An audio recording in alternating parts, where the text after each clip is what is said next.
Baseball and barbecue listeners, many of you will remember this.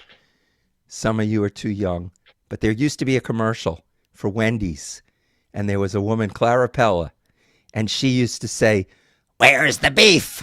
Where's the beef?" Well, you will not be asking that question after our next guest. Today's guest is someone who's changing the way Americans think about what's on their plate. That matters whether you're at the ballpark or firing up the grill in your backyard or your smoker. Elizabeth Liu is the CEO of Crowd Cow. It's a company that's built a national following by connecting people directly with independent farms and fisheries and delivering some of the highest quality beef, pork, chicken, and seafood you can get without leaving home. Crowd Cow has become a go-to for serious food lovers. And we are so fortunate that we have the CEO with us tonight. So whether you're talking brisket, burgers, or food that you cook at a tailgate at the ballpark, our guest is perfect for us. Elizabeth Liu, welcome to the Baseball and Barbecue Podcast. It is a pleasure to be here, Len and Jeff. Thank you for joining us, Elizabeth. Elizabeth, tell us about your career and how you became the CEO of Crowd Cow. Oh my goodness. I mean, sometimes the best things in life are lucky accidents. And at the time, I was meeting our founder, Joe Heitzberg, for coffee. And it was this crazy concept of nobody in the US knows where their meat is coming from. Should we change that? And I guess I don't know. Some people were born to eat. Maybe I count myself one of them.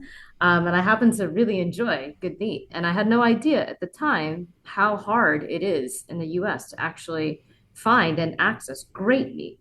And a lot of people are like, I can't find meat like that I had when my grandma cooked it, or I can't find meat when, from a farm that my family used to go to. And there's many reasons for that. But essentially, that was 8 years ago. And since then, we've been growing with some of the farms that we've been with since day one. And seen them grow with them, and continue to expand what we're able to offer.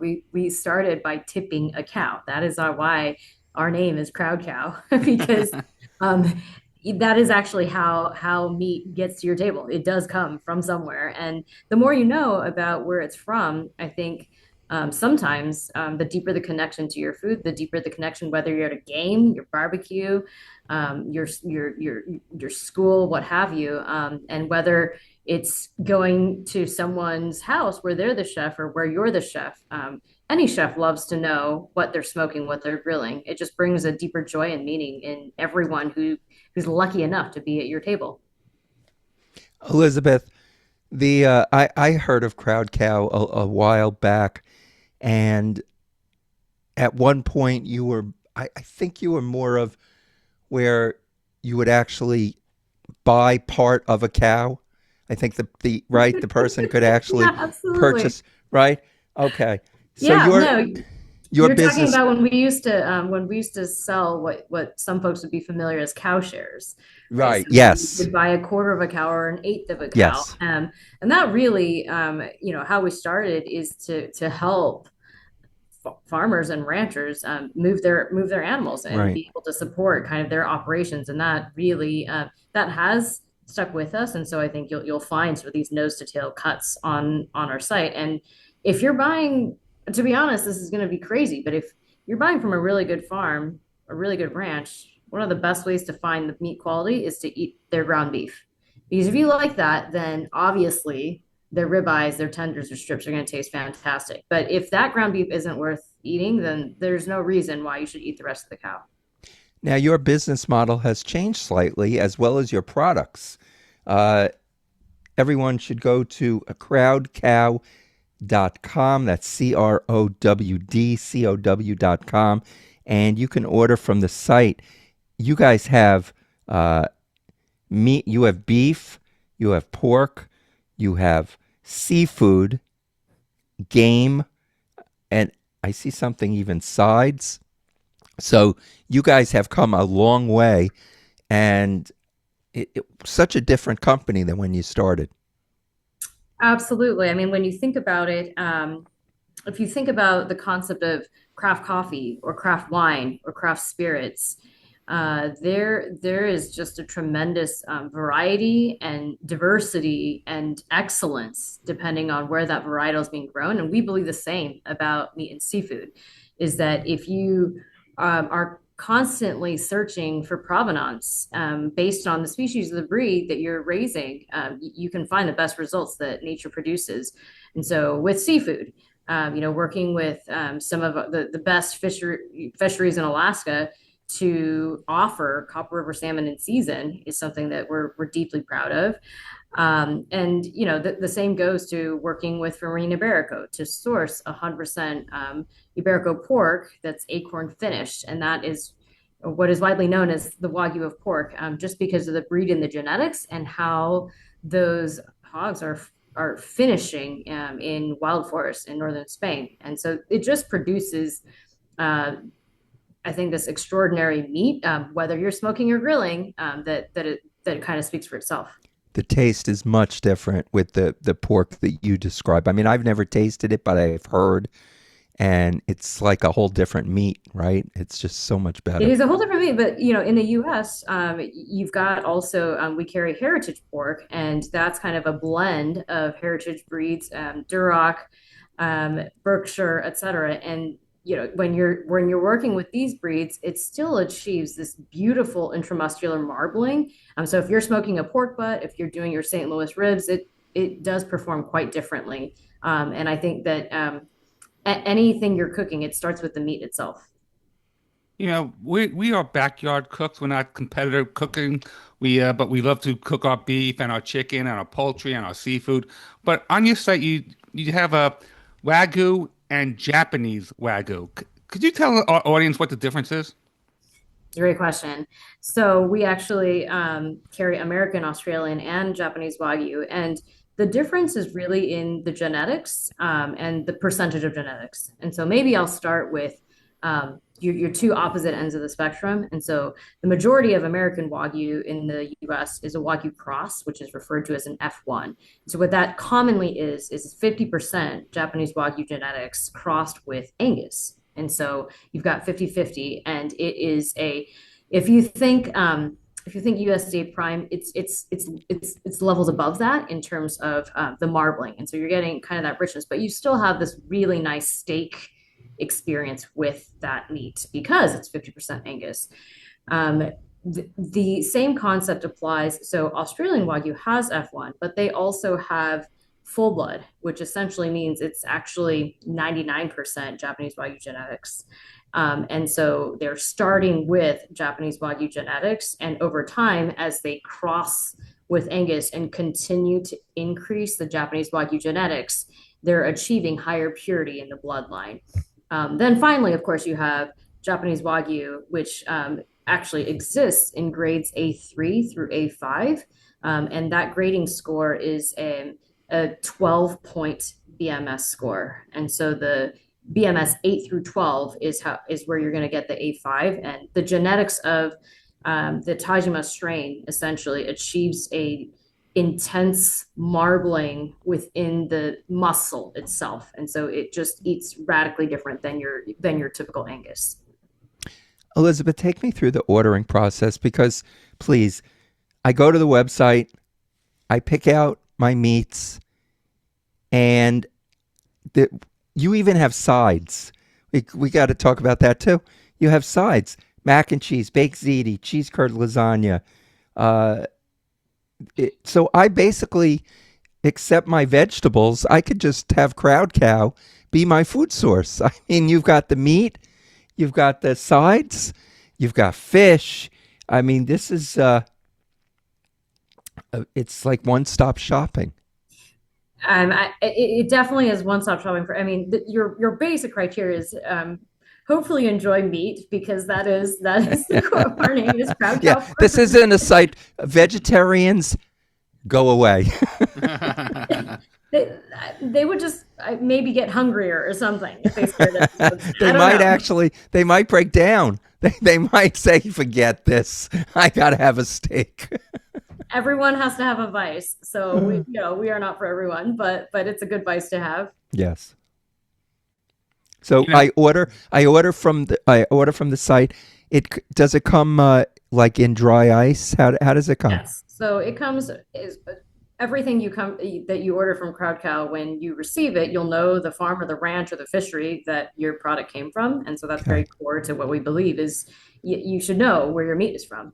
And it's all fully frozen, and so all of our boxes are shipping dry ice nationally, and we actually have dry ice predictors based off of your location, based off of weather events, so that we ensure that your meat and seafood come fully frozen. yeah, I'm looking at your website now, and it seems that, and it seems, I mean, it doesn't seem it is, that you source from all over the world. I mean, you have Uruguay, Norway, Japan, and then here in the United States. That's you source from everywhere. We do. I mean, I think it goes back to the statement that, if I'm looking for Norwegian Atlantic salmon, I want it to be, right coming from Norway. If I'm looking for Chilean sea bass, it's coming from Patagonia. If I'm looking for the highest grade of A5 Wagyu and traceable by BMS, I'm looking to Japan. So, that being said, there are so we love the pasture raised beef coming from Little Belt in Montana. And that is an excellent operation. It's one of four ranches in the state of Montana that's pasture raised and birth to finish in the state of Montana. So Montana is this excellent cattle breeding state, but typically most of their cattle actually get shipped to the middle of the country to finish. And so it just kind of varies. And we also work with Home Place Pastures as well, and that they are actually an operation that's working on and raising heritage pork, which is a really hard in kind of a small batch operation. I mentioned before the "Where's the beef" commercial. I look at your site and I think of another commercial where I can't remember what brand it was for, but they're like, "It's not your parents', company," or it's because this is not the Crowd Cow that I heard of in the beginning. It's unbelievable all the different things you have. You have changed so much. So under fish, anyone going to this site has to look because you even have sushi kits. You have the kit with all the fish that comes with it so you can make sushi at home. You are totally walking us through just the vast diversity of what we offer, and what you're referring to there is it's chef grade bluefin tuna that's It's amazing. flown from New York, and that and a specific supplier actually supplies Michelin grade restaurants in New York City. And so, for folks who are familiar with otoro, with chutoro, from kind of the very prized tuna belly, that is the highest grade raw sashimi grade seafood that you can buy in the US. Yeah, it's like I said, this is not the Crowd Cow that you think. Or for those of you who are new to it, you don't know what the old Crowd Cow was, but this is fantastic. It's you've got wild Alaskan red king crab. That's if you do order this, make sure you have room in your freezer because That right? that's absolutely true. A chest freezer of sorts would be your crowd cow best friend, just so you're not constantly fighting space for the treasures that you do find. And if people are looking for just more than just your regular steak and chicken or pork, you also have bison, elk, venison, wild boar. I mean, you have a great Yeah, they have selection game. of again, yeah, a great selection of meats available. Well, we are actually expanding those categories, Jeff. So we are actually actively expanding our game portfolio because protein intake, and particularly high grade lean protein is what our subscribers are asking us for. And I think it's just a nice way. So whether you're working with wild boar tenderloin or elk burgers or ground elk or trying something venison, and obviously we have our subscribers that love the bison as well. But any of these products are very heart healthy and help you achieve your protein intake as well. Could you expand a little more on that heart healthy? Because I did not know that bison or venison and elk are good for your heart. Could you expand on that, please? Absolutely. So with that, these are very iron dense proteins that actually have such a low lean point. So when you think about eating 100% grass-fed beef, as an example, several of the products that I just mentioned are actually leaner. And so you're achieving your protein intake without some of the fat content that you might take in from non-game species. Thank you. Len? Yeah, so let's talk about it if you're at a baseball game, right? And your food's not available at the game, your meats. What you go to City Field. Are you getting one of their hot dogs after having all the great food, the great meats on your site?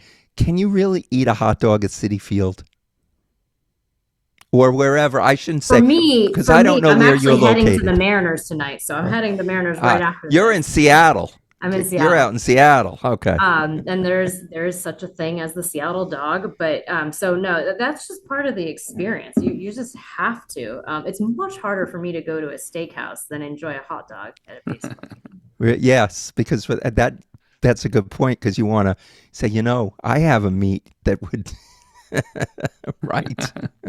And why pay for the high price of a steak at a steakhouse when you could get one from Crowd Cow and not one, you could get two, a couple of ribeyes, whatever, baked potato, some cream spinach at home. At The home, you bet can do right? it for a fraction, and also you can pick exactly what you want, the grade, whether you want whether you want pasture raised beef or and also exactly the cut. So steakhouses are pretty narrow in the cuts that they offer. But if you're looking for a Denver, if you're like tonight, oh, I feel like picanha tonight. There's very few steakhouses that would, and then be like, oh, now I want a bavette. You'd probably have to go to a number of steakhouses that offer you that across beef, Wagyu, Japanese Wagyu. So I think if you know your steaks, your number one is pet peeve is probably people don't do steaks as well as you do steaks in your own home. Do you get a lot of competition cooks that use you? That's a great question. They've kind of come in and out over the years, but currently not so much. I think that they typically compete on brisket, if I'm not mistaken, and Right. potentially ribs, etc. Right. Pork butt, Pork butt, things. yeah, Right. absolutely. Yeah. Yeah. And you have chicken too, right? We do have chicken too, but I do think that the competition chefs want to compete off of the first set of products. Right. Right. Right. Yeah, Elizabeth, you mentioned the Seattle Mariners. I just got a shout out to my future daughter-in-law who actually works for the Seattle Mariners. So, go Mariners. Wow, that's exciting. Well, what a time to be in Seattle. So, Yes, yes. Oh yeah. Oh yeah. Yeah. He uses every opportunity he can to do that. So Yes. so it's good you mentioned. But here I'm thinking, I'm like, she's been to City Field. I don't even know where in the country she is, but I'm so New York egotistic, right? The typical New Yorker that I suspect everyone knows City Field and everyone. So, but Seattle is a great place to. I have not been there, but I've heard it's a fantastic place to see a game, and you've got a great team out there. thank you. I mean, this is nowhere near City Field, but I was actually born in Ithaca, which is also a very Oh, okay. gorgeous place. It is Yes, a yes, gorgeous place. Yeah, Ithaca is, yeah, closer to the Baseball Hall of Fame yes. than we are. So, Elizabeth, I'm looking at the prices on your website. Now, we're in New York. I go to the supermarket and I see the price of beef is very high. This is very, very competitive to those prices. So it might be actually beneficial to order off the site and have it shipped and then go food shopping in your actual supermarket. We actually do have customers that do that. And so for our subscribers, they just find it very convenient to access higher grade and restaurant grade meat and just get it shipped direct to your door. And we're one of the most flexible subscriptions. So you can tell us which day of week you want it to ship. And you don't actually, we have more than 300 products. So you across, Len, we've spoken about many of the different products. And so, many people, even most people have, what we find is that there's kind of your core red meat eaters in your house, but you probably have, maybe you have some folks that prefer fish, or some Right. pescatarians, or other folks with, special dietary needs. And we have a range of products that accommodate that in one-stop shop. So you're not, oh, let me go look at this grocery for this set and go down the street over here. And especially in New York, there's just really no time for any of that. And if I could piggyback on what Jeff said, there is an expression because yes, you go to the supermarket, you shop the sales or whatever, but you save now, but you'll pay later. The food that you get, the meats you get in the supermarket are not even close in comparison to what you have at Crowd Cow. So, you will save now maybe, but you'll end up paying later because you're eating fatty foods in the supermarket, the meats and stuff. So you have the quality of your food is better. That's the bottom line. I mean, I think that just going to, some people ask, Elizabeth, like, do you, you know, with your work at Crowd Cow, does that impact what you feed your kids? I have a 3-year-old and a 5-year-old. I'm like, Right. actually, no. Actually, who keeps me up at night is, what am I feeding my parents? Because food Mm, is health, right? right. And so you Right. think about what you put into your body, and if that is actually a really good ingredient, you will naturally feel better, and you'll perform better. You'll just do better and be better, because it really impacts your health on all levels. Elizabeth, I heard a rumor that before you joined Crowd Cow, you were a restaurant girl, that you did not cook. You only now for anyone for yeah, listen to her laugh because she knows I'm right. So tell me, you Uh, never cooked? You only went to restaurants? How did you? I, oh, so that guilty as charged, guilty as charged. I've probably written about 1,500 restaurant reviews, and I formerly did only pretty much eat at restaurants, mostly because of the grocery conundrum, which is I'd go to grocery, not be inspired by any of the meat or seafood, and just end up walking to other sections, but never. And I'm not vegetarian, so that's a problem if I can't actually like get myself to buy any meat or seafood. And why is that? There's really a lack of choice, a lack of quality tiers, and just overall lack of quality in certain of the groceries. And so it wasn't until Crowd Cow that I discovered how different craft meat is. And what I mean by that is the difference, even just as an example, between your conventional meat and some of your pasture raised operations, or some of your heritage breeds that are not found in large scale factory farming. It starts with the breed and how, the land that animal is being raised on. And I generally believe in slow growth, meaning that some of the slow growth, there's, I don't know how else to say this, but like, very efficient food probably does not taste the best, especially if it's animal protein. And so some of the slow growth, what does that allow for the animal? It allows more mature flavors, superior texture, superior muscle development. And instead of bland, dry, tasteless, mush that you might find elsewhere, there's just a completely different world of texture, flavors that you experience outside of what you might commonly find in grocery. so Elizabeth, as we appreciate your time, and we know you have a company to run, and And a baseball but game to get to. right, exactly. The future of Crowd Cow, as people do, there is definitely a concentrated effort now by the public to watch what they put into their bodies. There are a lot more vegetarians and vegans, and that's one of the things that I want to ask you about. Um, have you seen anything? And it looks like Crowd Cow, what you guys do is you change your business model to continue to grow. So I'm wondering, is there anything that you see affecting the business as maybe there are more vegetarians or vegans, or maybe I'm just I think there is more. There are more of them, and has Crowd Cow seen that affect business? And if so, is Crowd Cow thinking about other directions to go in? That is a great question. I think that that is true. And we are also in a market where it is actually the prices that Jeff mentioned. It's increasingly difficult to buy meat. Just the US public has a real crisis. And that doesn't benefit anyone if folks cannot access high quality protein. Now, I think that what that does is there are these alternatives. So I think eating more whole animal, exploring, the other cuts and roasts that may not be so commonly accessible in grocery. I think that's one of the ways to continue exploring growth.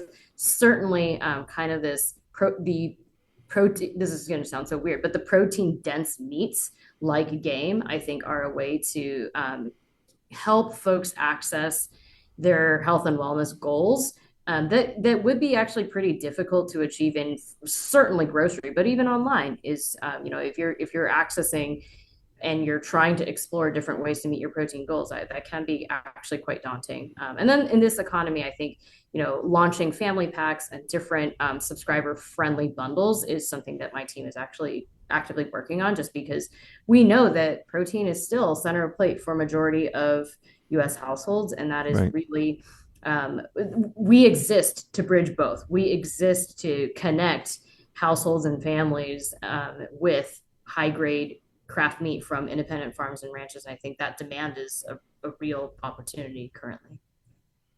Elizabeth, we really thank you for your time. I just have one last question before we let you go to the ball game. Uh, I'm looking at looking at crowdcow.com.